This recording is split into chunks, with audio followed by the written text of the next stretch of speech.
Hello everyone, I'm Esmeralda Padilla-Gould and welcome to Vegas Vibes. On Vegas Vibes, I'll be featuring amazingly talented people from many walks of life who contribute to making Las Vegas a unique global brand. And on that note, here with us today, the amazing singer, recording artist, and songwriter, Cleer. Welcome to Hi. Vegas Vibes. Thank you. Nice to be here on Vegas Vibes with you, Esmeralda. It's my pleasure to have you. Thank Well, you. first of all, I would like to know where you're originally from.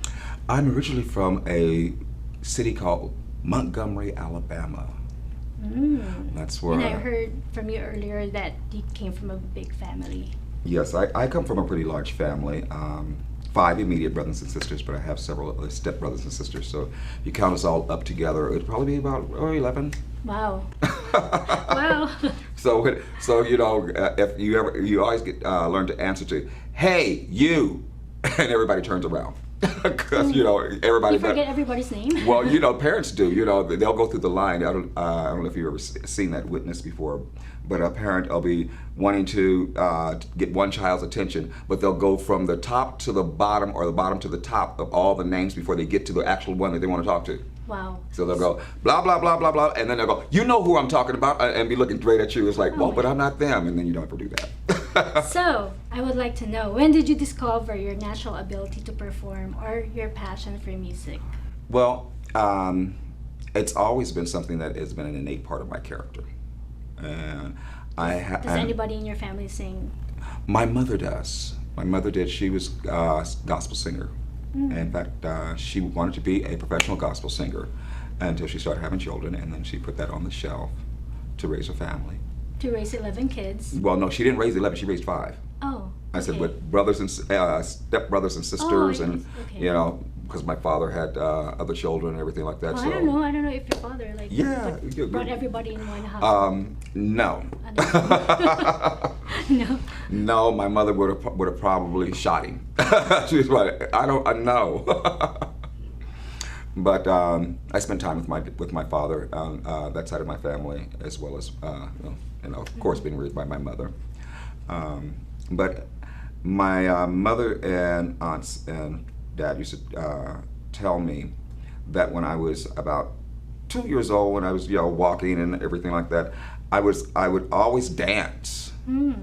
So for some reason, they're friends, and they always got a kick out of watching me dance. You're the entertainer in the family. Right, and I wasn't shy about it, although my brother was. You couldn't get him to do anything. He'd run and hide. But they used to stand me up on this big coffee table and make me dance, and they would throw pennies and nickels and quarters at me, and I enjoyed it. So when did singing come in? Singing, I've always sang. I made up songs. If I was feeling happy, I'd make up songs. Like I'm so happy, happy, happy, happy. I'm so happy. I love everyone. I do stuff like that. I mean, I can remember little things like that in jingles. And if I was sad, I was like, nobody cares for me. So you're a singer, writer at a very young age. At a very young age, I would make up songs and about everything. Can you recall the very first song that you have composed? No, I really couldn't put my finger on that because I was quite prolific. How about the very first song, the original song that you have recorded? Well, the very first professional original song that I recorded for myself was a track called "So Good." And where do you draw your inspiration from? Everywhere. For example? Everywhere. Like the first song that you, or your favorite song that you have composed? Well, "So Good" was a co-written song. First of all, it was written by a gentleman by the name of Terrell Carter. And then I stepped on it and did a few little rewrites on the song. But initially, when I heard the track, my former manager, who is no longer with us, God rest his soul, his name is Dick Scott, and he was grooming me. I was his final artist that he was grooming just before he passed away. And just not to go off in a different direction, but just give you a little background about Dick Scott. Dick Scott brought the world a lot of amazing top recording artists that everyone knows in the world. And he was the right hand for some time, Berry Gordy's, when they left Hitsville in Detroit, Michigan, back in the late 60s, early 70s, and moved to Los Angeles and became Motown. And he was instrumental as a visionary with such acts of the Motown, such as the Diana Ross and the Supremes, Temptations, Marvin Gaye. And after a couple of years of being in Los Angeles, he struck out on his own and formed his own group called Dick Scott Management, and then brought the world people such as Patty Austin, James Ingram, Phoebe Snow, who he managed, George Benson. And then let's move later on, we discovered Mark Wahlberg. Marky Mark, everybody knows who Marky Mark Wahlberg. Yes, and he was also instrumental in and around the invention of groups such as from the 90s, during the early hip hop, In Vogue, Boyz II Men, New Edition, blacks like that. And so I was one of his last You highly speak artists. of him. I could tell that he's Yeah, a great influence he was a on great you. influence on me, and he helped me to hone in on my emotions as a singer and to draw in, because I wrote a lot and was very prolific, and to really take those and put those emotions and also be able to share that with collaborating with other artists. So ergo the song was so good, which actually was an homage to my mother. So the first part of the song goes, first of all, I like to tell you that okay. First of all, I'd like to tell you that I love you. Second thing I want to say is that I thank you. This is true, so true. When I was trying to come up, you stuck around. Didn't have a pot to piss in or a window to throw it out. This is true, so true. Oh, but you were there when I needed you. So that was an homage to my mother. That's beautiful. And it was a song, if you listen to the rest of the lyrics, it's a song pretty much about giving praise and thanks for a parent that, for all intents and purposes, you see even around today's society, sometimes unconditional love parents, you sometimes throw their children away. They don't give them all the love and affection that they need and are understanding. And it's like, you have to be like this or, else, or, if you don't are in a certain way, they don't love you, or, stuff like that. And It's hard to believe. well, there I know. are people like that in this world. Right, but it's true. It's true. You see it in the papers and the news all the time. It's like, oh my gosh, and it's frightening. So I was very grateful that my mother was a very strong person and a very strong woman, and she gave all of her love and all of her heart to us. So you've been singing on Music Asia, and we're so grateful to have you each week.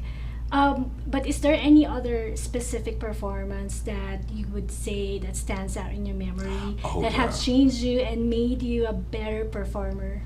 Well, first of all, I have to go all the way back to age 8 years old, because that was at the time that I knew unequivocally that I had to be a singer. I was going to be a singer. It was my calling, and it was a little talent show at my elementary school for a PTA, which is those parents-teacher conferences that they would have. And the little town I grew up in southeast Kansas, the little town called Parsons, the little elementary school, McKinley Elementary School, they had a lot of people from Washington that had flown in for this conference. There was something, big thing going on for whatever reason. The little town that I was in was it. So the music teacher and the faculty got together and they decided that they were going to have a little talent exhibit for the entire school for that evening. So everybody got assigned things or asked what did they want to do, and so I said, I want to sing. Well, to the chagrin of my brothers and sisters, they were like, oh no, don't embarrass us. But never the never, I was persistent, and I decided I was going to do a song by Michael Jackson called Ben.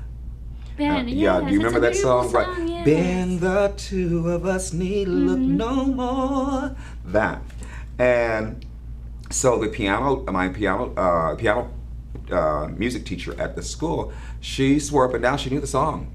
And she was going to play it on the piano for me so I could sing along with the song. Well, I happen to have a little copy of the song. So she then that night says, I'm sorry, I couldn't get the music to the song and I don't know the song. And I was like, feeling a little crushed and didn't know what to do. And my mother was like, that's okay, you don't have to perform, that's all right. I said, no, I'm going to sing this song.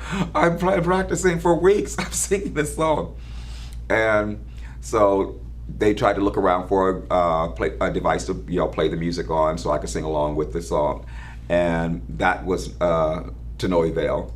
So I just got up there in front of... That's a life-changing experience. Yeah, it was very life-changing. And I got up with, there must have been 200 or 300 people in the audience and in our auditorium. And I stood there with no music and no sound, just my voice on a microphone, and sang the entire song, chorus included. So fast forward, where do you see yourself now? Well, where I see myself now... And in the future, what would you like to accomplish? Well, presently I've accomplished recently one of my major goals, and that is to become a Billboard artist, which I was very fortunate to have happen to me in 2011. I became a top. Thank you. I became a top 40 Billboard artist. I covered a song that had been recorded many times by many great artists by a gentleman by the name of Mr. Bobby Caldwell. This song is called "What You Won't Do for Love." Oh yes, yeah, of course. Everybody knows that. Right. Guess you wonder where popular. I've been. Right. Worldwide. So, with his blessing, I set off to the studio to record the song and make it my own. So I wanted to reinvent the song and give it some and pizzazz that would be more or less like today, give it a feel like that, and for it to carry into the future. And so we did, and it hit the radio stations, like 118 different radio stations across the country. Wow. And they were picking it up all over the place, and it debuted immediately on Billboard at number 38. Okay, and it went as high. Yeah, it went as high as number 29. It went as high as number 29 on the Billboard charts. So I was really okay, yes, we're going for the top 10. Mm-hmm. So that was that's something that has been really instrumental in my life. So who among the iconic celebrities or musicians? Oh, I've done things. I've done. Or you would like to emulate? Musicians. Well, I love Michael Jackson. I love Michael Jackson. Is that why Ben is the song that is your favorite to belt out? Yeah, it was that, plus my voice was extremely high when I was that age, so I had a really high voice. I right now have a 2.5 octave range. Wow. My bottom is my speaking voice, which is a baritone, but my upper octave goes into I'm first tenor when it comes to my natural voice, and be above that, and then goes above that. But I'm a appreciator, should I say, connoisseur of female jazz artists. Now, as a singer, those are the type of artists that I like to study. Ella Fitzgerald, the old iconic was Ella Fitzgerald, Sarah Vaughan's, Dinah Washington's, Nancy Wilson, people like that I really sort of gravitated towards because of how they did what they did and how they could all do the same song, but they did something different to it to make it their own. And then there were male singers, and I was an avid lover of James Brown. Sammy Davis Jr. was, I love the way that man moved, and Fred Astaire. So I would, dance-wise, I would take a little Fred Astaire, add a little Sammy Davis Jr. twist to it, and give it a little James Brown flip. So, and I found myself, I've danced professionally too for a while. So I wish we have more time because you sound so interesting, and I know you have a lot of things that you would like to share to our audience. Oh, absolutely. But for my last question, yes. What piece of advice or words of wisdom you would like to share to everyone who aspire to become a great songwriter or singer, or even a fashion designer? Well, as my mother once said to me, she said, the best thing you could ever do in life for yourself is to love what you do and do what you love. And you'll always know what that is if it's the only thing that you think about when you wake up, and it's the only thing you think about when you go to sleep. That's what you should be. And that's where you should put your concentration and energy in being that, and being the best at it. Yes, you that have you can not be. lived life until you have lived the life you love. Right. Right. Right. And then when you live the life you love the life you live. And no matter what goes on, there's no wrong way for it. And everything works out always. Thank you so much, Cleer. Please invite you, Esmeralda. all our global and local audience to tune into your shows, or Yes. where could they find you? Well, you're going to be able to find me here on Music Asia on Thursdays. And by the way, we've got a new show coming up too that also I'll be hosting here with On Asian ACTV, Culture TV, on Asian yes. Culture TV. So stay tuned for that. You're going to love that, and we're going to get Esmeralda out there with the live band on the show too. I'm gonna get her. So there you have it, Mr. Cleer. That's Cleer. Thank you so much. Thank you, It's Esmeralda. A pleasure to have you on Thank Vegas you. Vibes. Namaste. Can't believe it, want it now. Let's work it out. Thank you everyone for watching Vegas Vibes. I would like to thank Miss Anna Stewart Billings of Anne Fontaine. Her store is located at the Forum Shops inside Caesar's Palace. Catch me again next time as I feature another amazing personality here on Vegas Vibes. Thank you and God bless.